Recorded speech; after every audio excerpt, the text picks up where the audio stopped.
There is power in personal stories. It connects us, it empowers us, and it holds us accountable. It creates understanding and expands our perspective. This is Big in the Community with Jonathan James at the Kalamazoo Promise, a podcast aimed to highlight local leaders, collaborators, and innovators in the greater Kalamazoo community. Our guest today is Jimmy Wright, a storyteller and digital marketing pro dedicated to helping local businesses truly engage the communities they serve.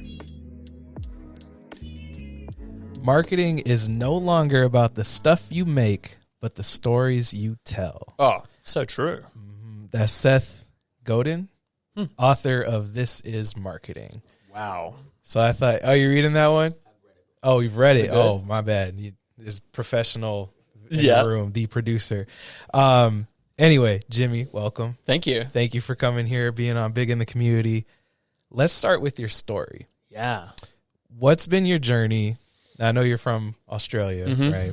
And then all the way to Kalamazoo. Yes. And then how'd you get into sales and digital marketing? Let's take us through it. Well, Jonathan, I've had a very, very silly story. I've lived in lots of different countries. When I was in high school, I just wanted to be on stages and be a center of attention and be goofy up there in different costumes. So I got into acting and theater education, just auditioning for loads of stuff and just having fun with it. And I don't regret doing that. It was kind of like a lot of years of being broke and just doing plays that no one comes to. But definitely there's some transferable skills to sales and marketing, because I'd have to do the marketing for the plays, try and get people to come.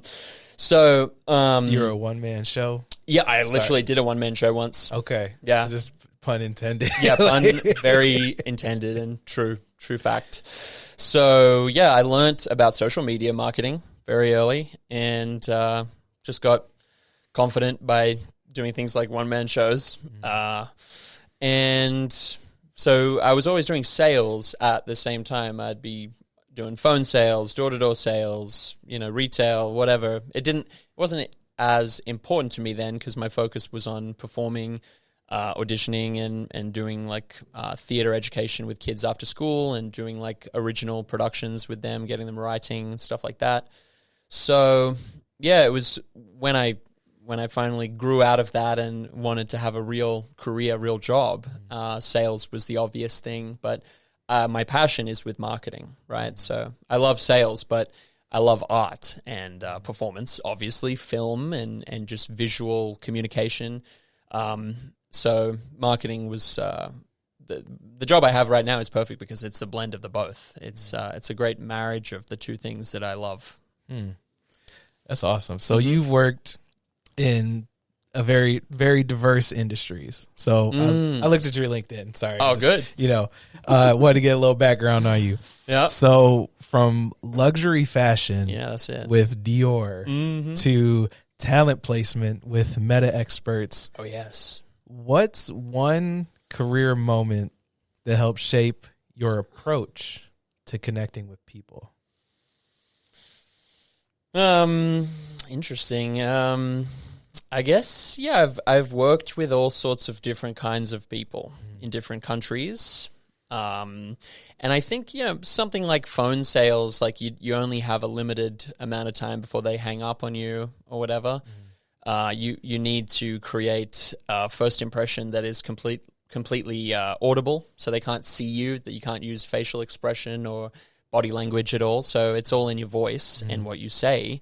And everyone's so busy now, it's hard to keep them on the phone. So I don't know that there was a moment. There was a lot of hang-ups and just, people hang up on you, they slam a door in your face or whatever, and that only teaches you. It only strengthens you. It only gets you to maybe try something different. And certainly I would say through acting and performance, you learn so much about communication. It's what it all comes down to. Yeah. It's just different forms of communication and trying to hold another person's attention, which is really marketing as well.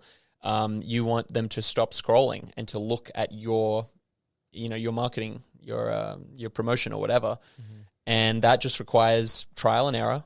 It requires experimentation and creativity. So, okay. Yeah. I'm taking, well, I'm not taking literal notes, but mental notes. Because good. those are the things, in my opinion, those are things that, like, with AI, you can't replicate. Yeah. As far, like, how do you captivate an audience, right? How do you keep them coming back for more?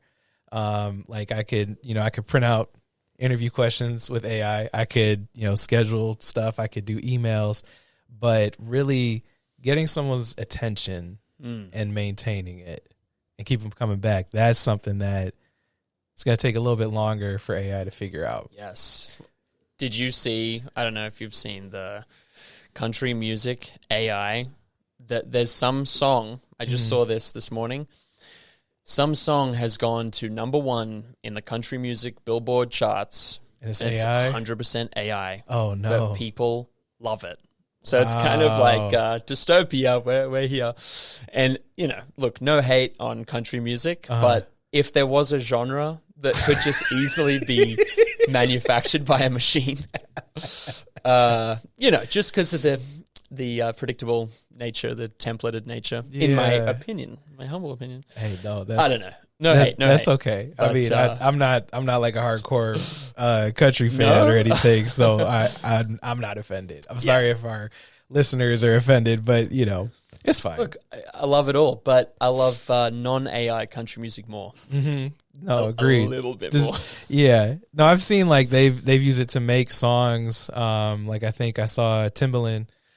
He was listening to some beats that were made and like some songs. It's like even the voices, but it's just like taking things and kind of tweaking it to like what it thinks is what you want to hear. Yeah, and because of all the algorithms, it's got access to what we all want and what we all want to listen to. So yeah, the creepy thought is it probably would have a pretty good idea of what would work because it knows what we like. So yeah, it's interesting. It's endlessly fascinating. Yeah, I didn't mean to turn this podcast into being about Going AI. deep. It just happened. Yeah.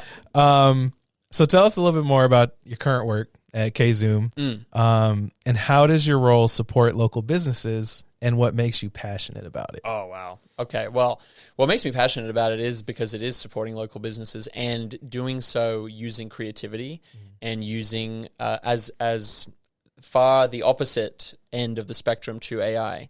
There's marketing companies out there that have like set templates and ideas and sort of like, oh, we do it like this and this is a package, and they just have a go-to sort of, it seems as though they have these formulaic systems.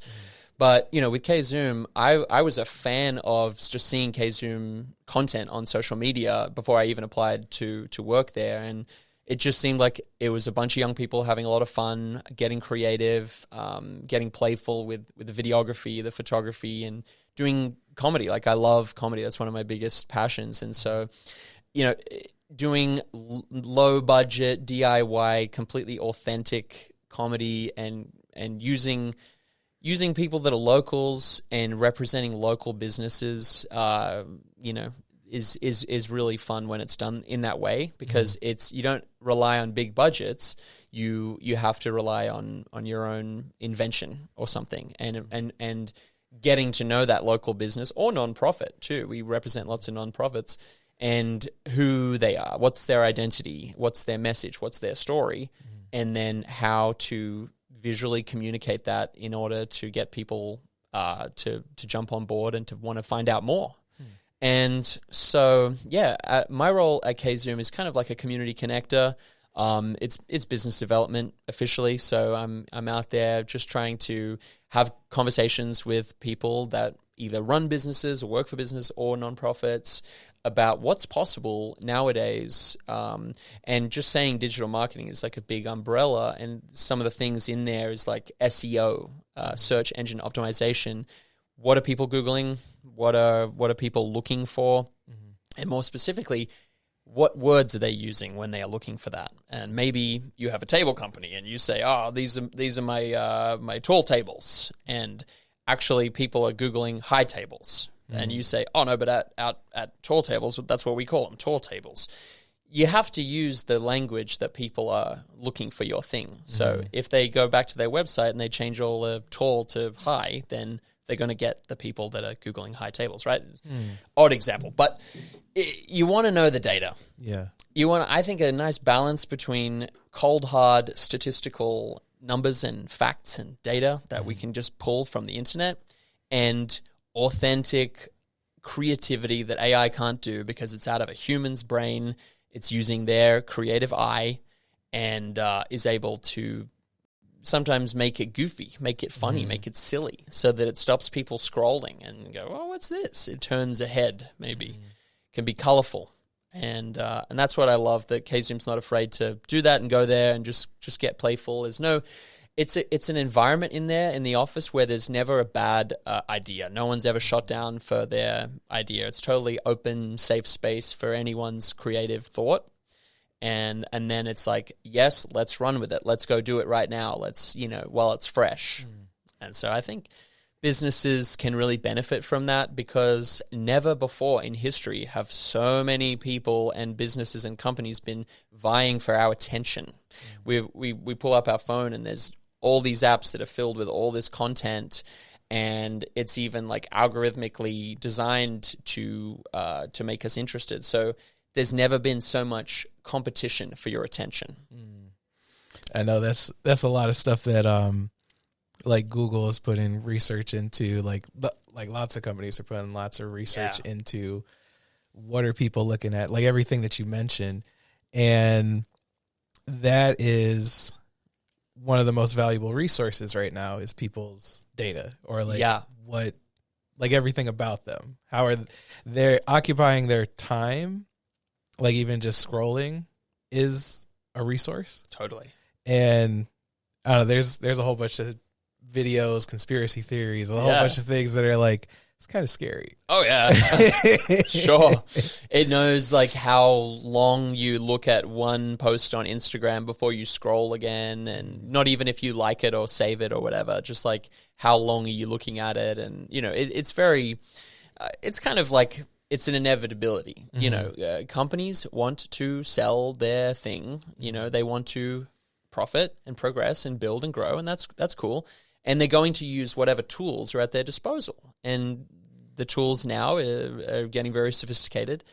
And you can play with it, sure. Like you can, not be logged in if you ever pull up YouTube and you're not signed in, and it's like on a different computer or whatever. It's like suggesting all this stuff that's like, why are you showing this? I don't like any of it. I don't like the look of any of this stuff, And then you realize, I'm not logged in. And then as soon as you get logged in, you're like, oh, wow, yes. This looks like my YouTube. Yes. And it's so accurate. It's fun right now because I finally have started paying for YouTube. The ads have just worn me down.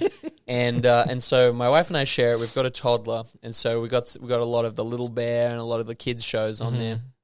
And so my YouTube is now suggesting like, cartoons and Miss Rachel and all that kind of stuff, as well as, the stuff that I'm interested in. So that's confusing the algorithm a little. It's got to be throwing a spanner in there. Whoa, okay, we got this. Didn't know this guy was interested in watching the kids shows that he used to watch in the 90s, but sure, whatever. So you can play with it. But it's good to just understand what's happening, how it all works. I think there's nothing wrong with understanding.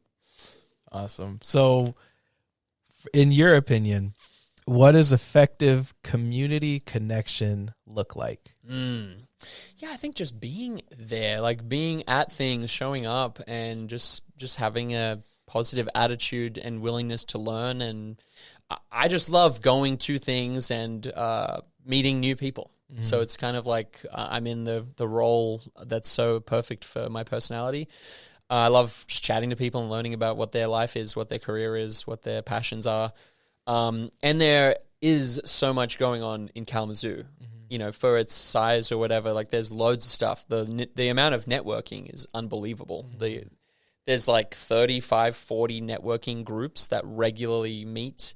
And we've actually made a website that is a database of all of them. And it's got a list of all of them with all their contact details and a calendar of every single event. So if you're wanting to get into some networking, which I highly recommend, you just whoever you are, whatever job you have, get out there, go along to some of these events. They'll give you a free coffee and a donut, and you meet people. And even if you're not there so much to, push your company or whatever, you learn about others and what's going on. And so then when you need someone who does this or whatever, you can give them a call. Like you develop fantastic contacts. Everyone is so welcoming and willing to help. Kalamazoo's got this wonderful high level of community, and people just really want to help each other. They want to do business with people they know. They want to help when there's issues, whatever. And there's so much support for each other. So I think get out there. I should say the website's name. It's 269network.com, but there's no O in network. Yeah. Let's pull it up down here. It's network. So if you see the logo, it makes sense. Marketing. That's awesome.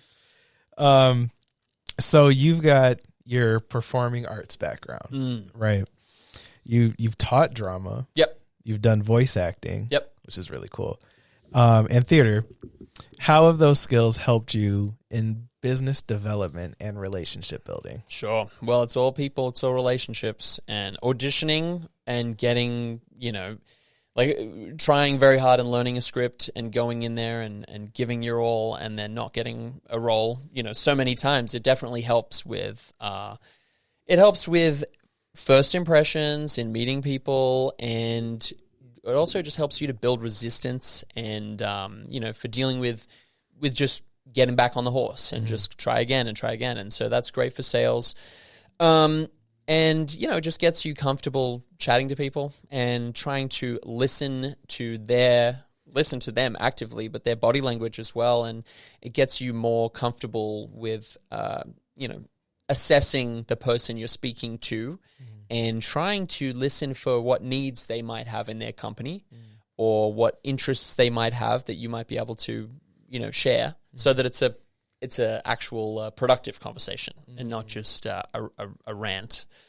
But yeah, I honestly think everyone should do some theater or improv, really. Like, some people are shy. They need to come out of their shell. I think every job that people have, to a certain extent, you're going to speak to some person at some point, right? Even if you do something that doesn't require doesn't have that public facing element, you want to network and meet people that can help you in your career. You want to have good, friends that are in your industry that might be able to let you know about opportunities, grants, or, things that are going on. And you want them to like you and that you want to be able to express who you are, your personality to them. And when people are shy, they have this wonderful inner world as personality, but they don't know how to communicate or show that. And I think doing some little improv, go down to Crawl Space. They do some cool classes of some improv. It's a lot of fun. It's silly, and you can really get past some awkwardness.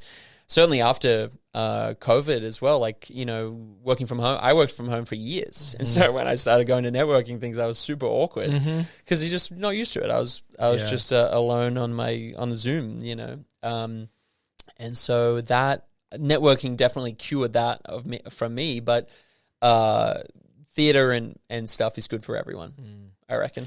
That's awesome. I mean, it's funny because you talked about a lot of things. I was like, yep, like COVID. Yeah. After COVID, and we started to go back into in-person stuff, we could actually interact this close. Yeah. Closer. There was so many times where, say I had close friends and do I hug you? Hugs just became not a thing anymore. What's up, man? I forgot about that. It's so interesting how much we just forget quickly or put out of our mind. But yeah, the whole elbow thing, that was weird. Or fist bump, or the side hug. I didn't know how to interact with people. It's still a thing. Even 5 years out, I'm still do we hug? Yeah. But this is professional. Because also I switched jobs. Yep. Got married. Congratulations. Thank you. Back in 2020. So so many things were okay, do it. Side hug. Yeah. It's like, It must have been handshake. super awkward for French people, the 3-kiss French people. Right. What? Like, you can't do that. I mean, no kisses. Right. Ouch. But that you were talking about even in terms of leadership, like people who are seen as leaders, they have certain techniques, certain ways that they talk. Even being on a Zoom, it's supposed to be like from here up. Your face is supposed to be center in the camera.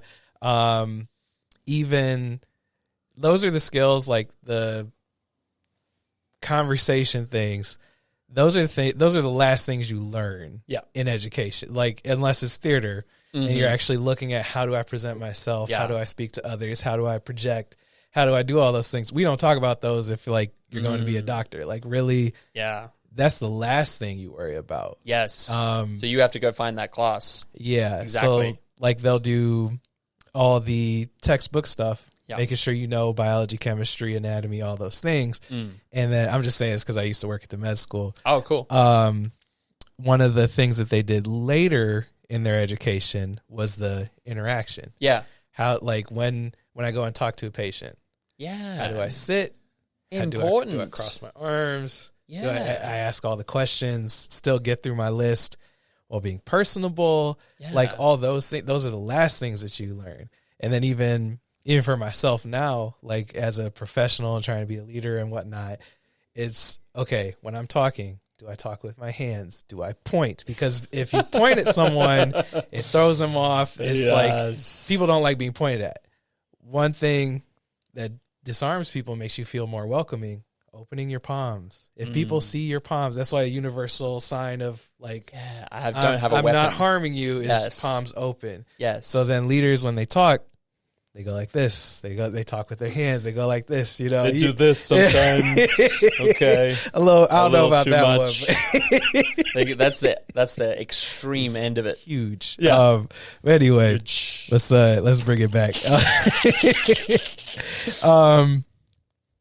yeah, it's very important. I mean, look, imagine you're a doctor and you're very smart. You're very good at being a doctor, and you got to sit down with patients and you got to tell them what they need to make their health perfect and everything, but you're a little bit weird and you just come across odd, right?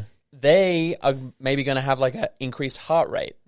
And then when you're saying, okay, let me get your pulse, it might be higher than normal because they're weird, right? And so then that could throw off the whole results. Yeah. So and it's important. We mirror things all the time. Like if someone feels awkward, seems closed off, we tend to mimic that. Yes. Like you sitting there, I might start sitting the same way. You know, yes. Like it's natural behavior, but it's weird because it's also a little bit of admiration if you start to copy what someone else does. Yeah, true. So it's compliment. It's a compliment. It just shows how complex this stuff is. I think it's energy. I think there's all sorts of energetic fields and effects that we can't see, but we can feel. Just like you said, you can feel if someone is being confrontational, accusatory, closed, shy, nervous, can't make eye contact.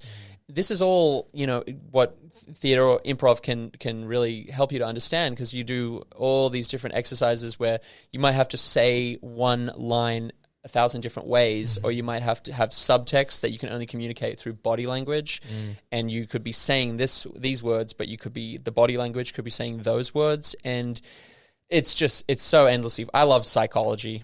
I just reading about it and learning about it, listening to millions of podcasts, and that has a lot to do with sales and marketing as well. A lot of the people in the Kzoom team are really into psychology too, and they'll go to leadership courses and learn about it, and it's crucial if you want to understand how to get and hold people's attention with marketing, or at a networking event, or at an interview, or whatever, at a sales meeting.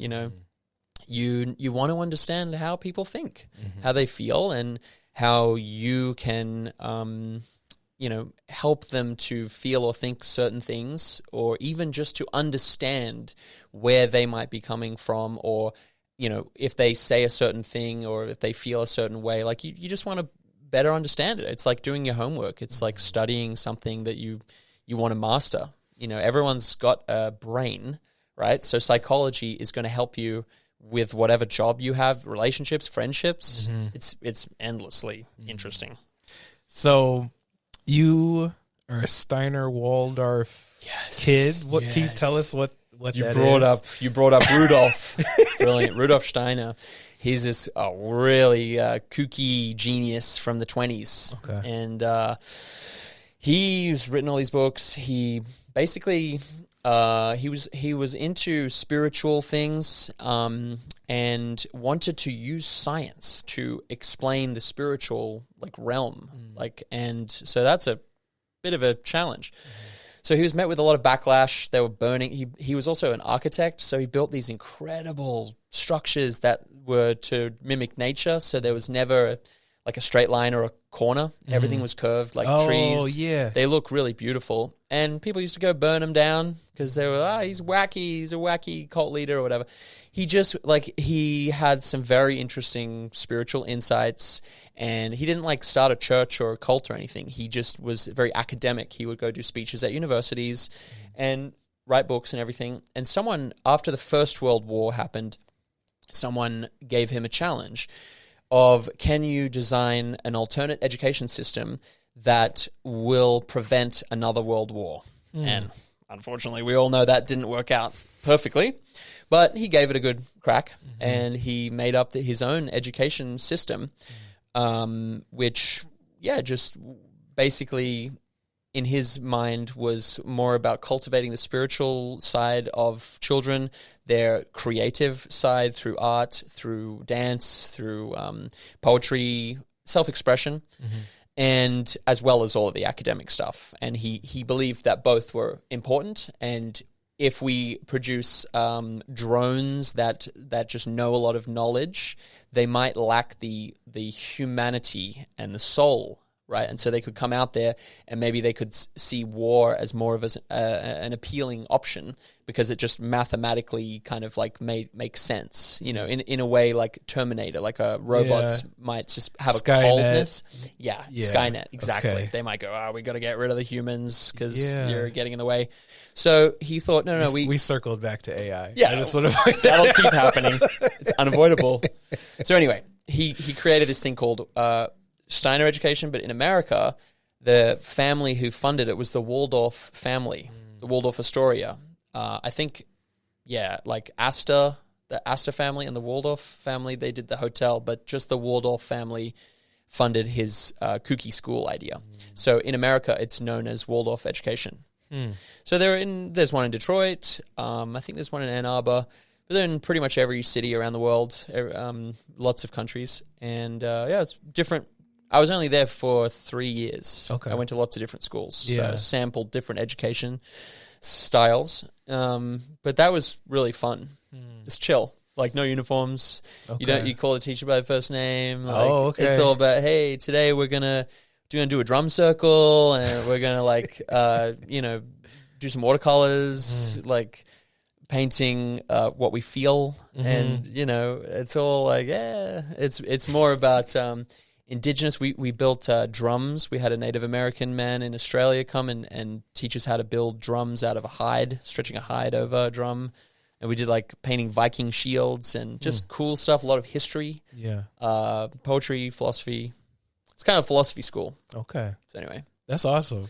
Yep. I mean, there's even just thinking about that, a lot of the stuff that we are starting to teach, or even different nonprofits in Kalamazoo, there's a huge focus on holistic experience or holistic well-being. Yeah. And you'll have a circle, you have a wheel of different things that are important to you and your well-being. And one of those is spiritual.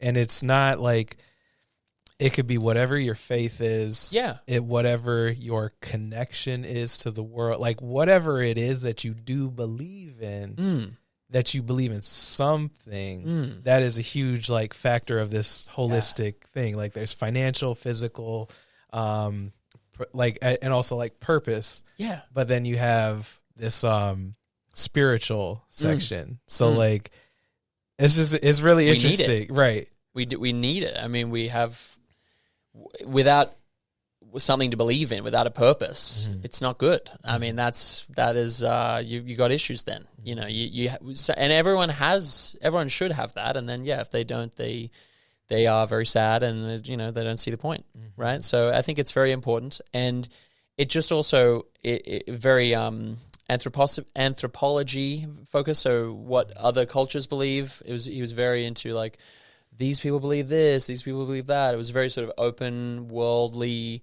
and I find that very interesting. I think if someone might not find a purpose in their little corner of the world or their culture or their background, maybe they might like to learn about other cultures, and then maybe they might find a purpose over there, or you know, with a different frame of perspective. And you see that happening, and that's cool. People get into stuff. I love passion. I love when people get passionate about something. That's why I love America. You guys are so passionate. You guys like really like, this is me. This is what I love. This is what I believe in. This is my business. You know, it's very energetic and very like, you're not afraid to tell, you know, to tell people. So I think that's fun. We're getting real deep today. Yeah. So let's look at, in an increasingly digital world, you know, AI. Yeah. Oh yeah. Keeps coming back. Here we go. What do you think are the keys to building authentic local connections through technology and social media? Yes. Well, as I said, networking. So you want to go to a place. Maybe it's an early morning networking before work meetup group where you can have coffee and meet some people, have a chat. Wakes up your brain. It wakes you up. Like then by the time you get to your desk, you're already like, you know, you're with it. You don't have to like wake up as soon as you get to work. And that is face-to-face people, talking to people. That is totally human, right? And I think technology can help you to find out what's on, because that's the world we live in. We don't have like a big notice board that everyone walks up to and checks what's on.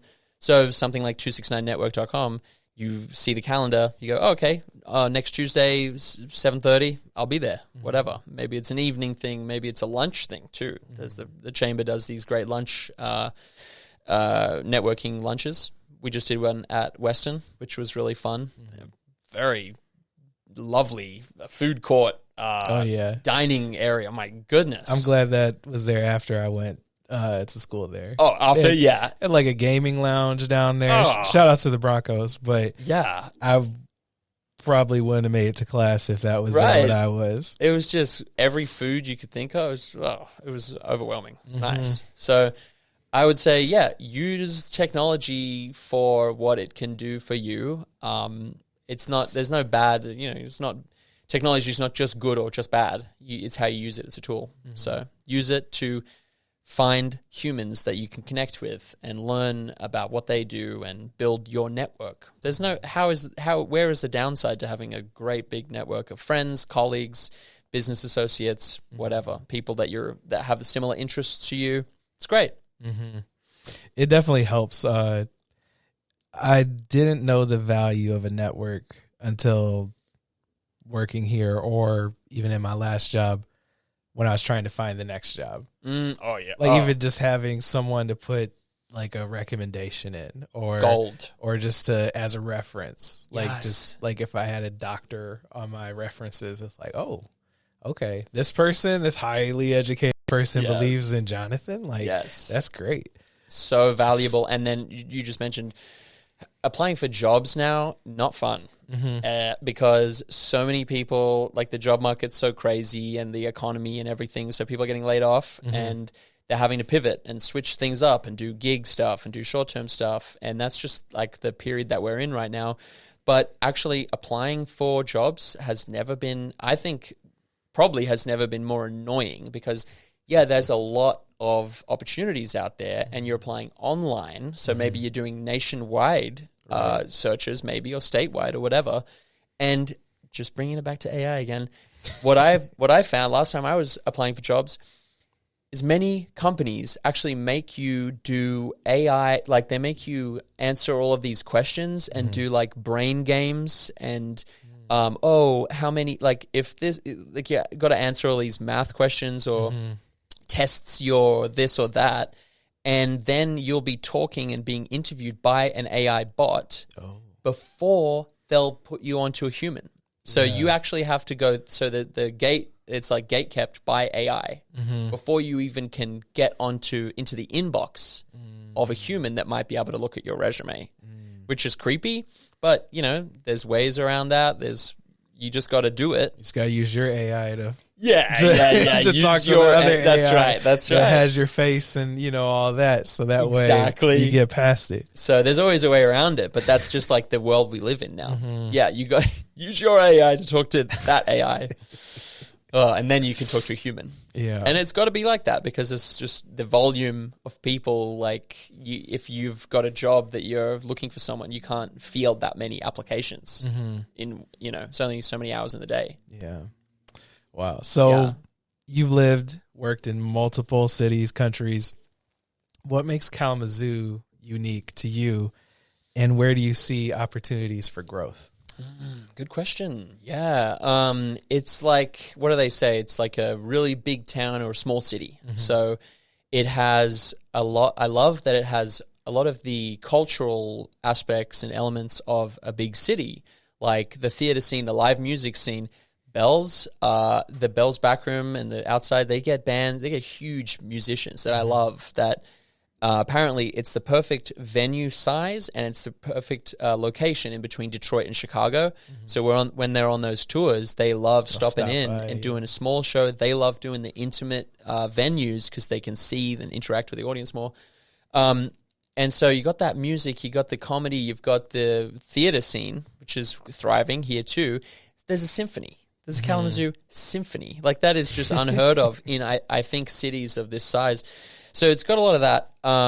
And it also has such a great, like, cohesion of people. Like, the network, people have networks, people know what's going on. The people are just so friendly. So it's like, it's got some of the pros of a big city and some of the pros of a town in one. I think the only areas for growth are in the process, like the event center. The plans are so exciting, what that's going to do, not just for that space, but then the corridor between it and the Arcadia Park, right? Am I saying that right? The Arcadia water lands, the grasslands there, concert space, outdoor concerts. People tell me there used to be all these, like, festivals there and concerts and stuff. I love an outdoor, like a food festival or a cultural festival, or outdoor concerts, you know, where you can just walk around and just have a great time. So that's really exciting that that's coming back. I just love outdoor events in general. And then I love a walkable city. So the first city that I lived in was Sydney, and that's very walkable. There's great public transport, and it's like a beach, outdoor, sunny kind of vibe. So there's a lot of parks and a lot of areas to walk and stuff, which is really nice. So I think you bump into people, you know, you see friends, and you also, like, you just get a sense of being a part of the community by walking around.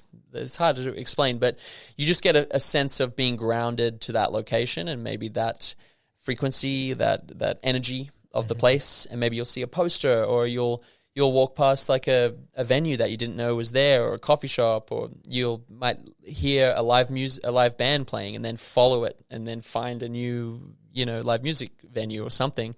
So I'm very excited about the plans to bring a lot of that to Kalamazoo. I think that's going to be amazing. There's a lot happening. And then even just, like, you mentioned the festivals, like, we used to have a lot in the summer. Like, it would be every weekend there'd be some at Arcadia. It's coming back. Hopefully. Yeah. What's one way you think local organizations or small businesses could collaborate more effectively? Well, it's getting their story out there. And everyone's got a story, every business, every nonprofit. And there are a lot of nonprofits in this town too. That's something that's, like, pretty. The number of nonprofits that are Kalamazoo based, it stands out among the cities of the country. I'm told there's a high number, and there's a lot of programs, and there's a lot of incentives, a lot of stuff going on. So I think you want to have some good quality video content. You want to have a good social media that you regularly add to. and it doesn't look corporate. It doesn't look like plastic. It looks like real. You've got your face telling your story in your words, in your way, in your style. So you want to communicate to your audience. You want your website to be reaching out and speaking. You don't want to just see another like Wix template that's sort of, oh, this is trendy color, so we're doing this. You want to get to know, because when you meet a person and you're with them, you can look into their eyes and you can hear their story. But a business wants to get there. So at first, they need to be able to express their identity through their social media and then get people to their website. And they want to express their story on their website. And then they can bring them in for an interview or, a sales thing or whatever. So I think it's really crucial that businesses just have a think about, we need info on what people are looking for and what words they're using to look for it. So look into SEO, then get some high quality video that is just simple. It doesn't have to be fancy. It just needs to look nice and have their face talking about their story, because it's a psychology. Like we actually look for eyes and faces. Like they've done all these experiments with works of art, paintings, and like optical illusions or whatever. And our brain makes faces in things sometimes, or our brain looks for eyes and stuff. So when we're scrolling, our attention will be drawn to faces and different expressions that they might be making. So you want to just be aware of all that kind of stuff, getting in front of people and attracting them to your message, basically. I always find it interesting how on websites, usually one of the last things you'll see on the website is our team. Oh yeah, like who's actually there? Scroll down to the bottom, and or it's outdated, or they're not there anymore. Yeah. And I saw one company, all of their pictures were actually bringing it back, AI generated. Oh, every single one. that needs to become like a faux pas, because it needs to become like a cringe no, because it's just so easy. Someone can just do that, and then that'll be reflected in your Google ranking. Its authority score, it gets into all this kind of stuff, because Google is like, this could just be a bot farm. Like this, you could be saying, hey, we're a nonprofit and we care about you, donate. And it could be a fake scam bot farm thing that's all like robots or bad actors or whatever that are just trying to scam people. And Google rightly is going to try and look for signs that are sus and then downgrade that. So if you just think, hey, I'm going to save some money, save some time, I'm just going to do some AI images and they look cool, whatever, slap them up, it's not going to actually serve you in the long run, because Google's just going to go, feels fake, smells fake, tastes fake, probably is fake, sort of thing. And they're just going to, you're not going to have eyes. You're going to suffer in your ranking score. So, it doesn't take much. It's like maybe hiring marketing companies might seem expensive or whatever, but even if you took photos on your phone to start with, just to get things rolling, it's a real photo of you as, representing your company or your team, like you said, your updated team. If people come and go, let's get a photo of the actual current team. And people's websites, I think people need to start looking at a website and thinking about their website as it were their shop front, their storefront, or their retail experience. Like there's a whole science to retail and the psychology of when someone walks into a space, what do they feel? What do they think? Where do their eyes go? Like what's their whole state of mind because of the colors and the decor and everything? A website's the same sort of thing. When you go on something and it's either boring or it's tacky or it's fake or it's, just not attention holding, or when you go and you're like, oh, this is swish, this is nice, this is calm, there's effects, there's things that are happening that there's been thought put into it, and you feel respected then, and you feel like you want to stay on that website because someone has designed it that way. You got to invest in the things that you care about if you want other people to. Yeah. Amen.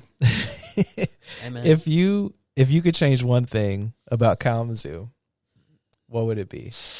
Okay, I immediately think of the trains. Okay. I know look, it's kind of fun. And when we're downtown, my toddler, you know, she loves the trains. They're a little loud, so she runs over, and you know, we brace for impact if we're like right by if we're at Bell's or something. You know, they're super loud with the horn.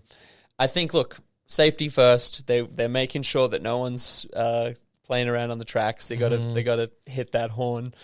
You know, if you're having a conversation, it can be a little loud sometimes. You know, and then the traffic with if you get stuck behind a train. Look, that's just such a little thing. I just immediately think of it. But I don't know. As I said before, I love walking around downtown, and I would like more people to. And then if more people are walking up and down the mall, we can have, you know, more and more things, nice, cool businesses that want to be on the mall, and there could be more live music. There could be more of a vibe, and you know, you're more likely to bump into someone that you haven't seen in a while, and it's just, you know, it's just so nice like that. I love just people being in a city, you know, walking, and with Beats on Baits kind of style. If we could have Beats on Baits like all year round or all summer long, or you know, where do you park? Well, it's a random question. Yeah, but related. Related. Where it's free, right? Okay. Or you know, it's not that expensive. Whatever. It's just if I'm on the way to something, getting the apps or finding a quarter, it's just a pain. So luckily when I'm coming to this building, there's a free spot across, well, I think it's free. Well, outside, right here. Yeah, outside the antique. Yeah. No, you're good. Good. For an hour and a half. Yeah. But you know, I can park at the like our office is pretty downtown. So and park there, and then I can just walk. Like I walk to the post office or walk to get coffee or whatever. So I just like walking through cities. Okay. I just asked because sometimes that's why people don't.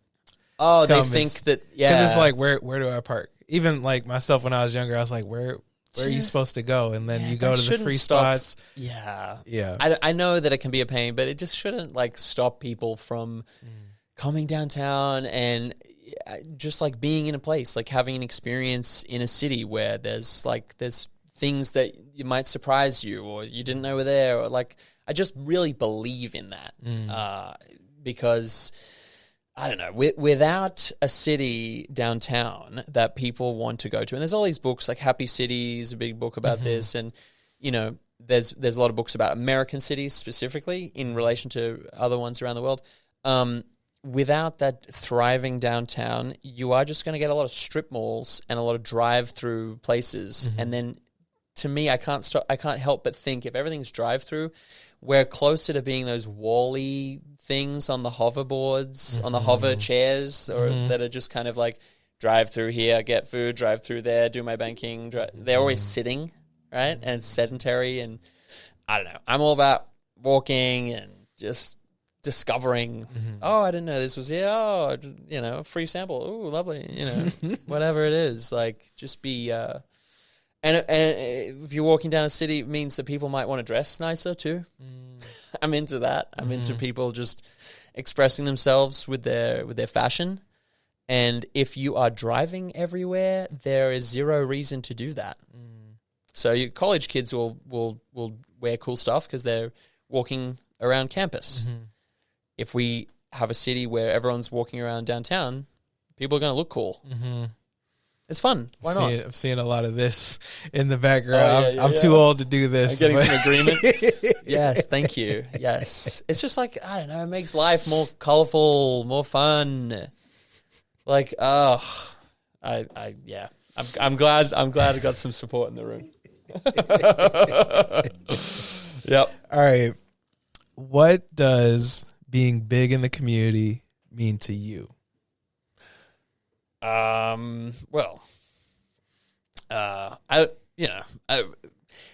a concept, you know, people, if you're big in a community, I don't know, people know you.